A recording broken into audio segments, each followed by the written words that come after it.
একজন সাহাবীর সুমধুর কোরআন তিলাওয়াতের প্রশংসা করেছেন স্বয়ং রাসূলুল্লাহ সাল্লাল্লাহু আলাইহি ওয়াসাল্লাম। তিনি একাধারে অভিজ্ঞ ফিকাহবিদ, মুহাদ্দিস ও চৌকস কূটনীতিবিদ।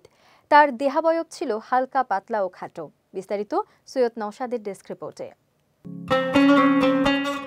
হযরত নওয়াস ইবনে সামআন রাদিয়াল্লাহু তাআলা আনহু থেকে বর্ণিত, আমি রাসূল সাল্লাল্লাহু আলাইহি ওয়াসাল্লামকে বলতে শুনেছি যে কোরআন ও ইহজগতে তার উপর আমলকারীদের বিচারের দিন মহান আল্লাহর সামনে পেশ করা হবে। সূরা বাকারাহ ও সূরা আলে ইমরান তার আগে আগে থাকবে ও তাদের পাঠকারীদের সপক্ষে প্রভুর সঙ্গে বাদানুবাদে লিপ্ত হবে।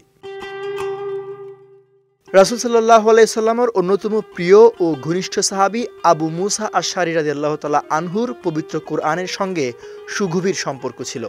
তার নাম মূলত আব্দুল্লাহ। আবু মুসা ছিল তার উপনাম। ইয়েমেনের আশআর গোত্রের সন্তান হওয়ায় গোত্রের দিক থেকে সম্বন্ধ করে তাকে আশআরী বলা হয়।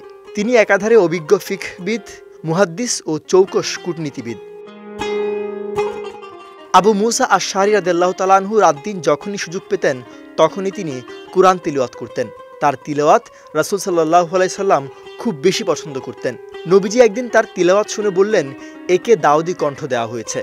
একবার তিনি তার নামাজের মধ্যে উঁচু আওয়াজে কোরআন পাঠ করলে নবীজির স্ত্রীরা তার সুমধুর কণ্ঠ শুনে জড়ো হয়ে তার তিলাওয়াত শুনতে লাগলেন।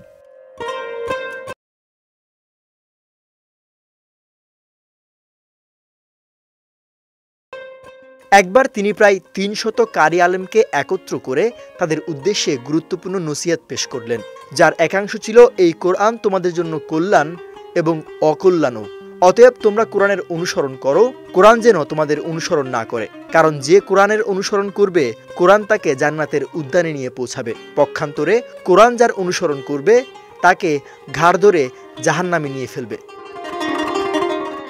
সৈয়দ নওশাদ, বিজয় টিভি নিউজ ডেস্ক।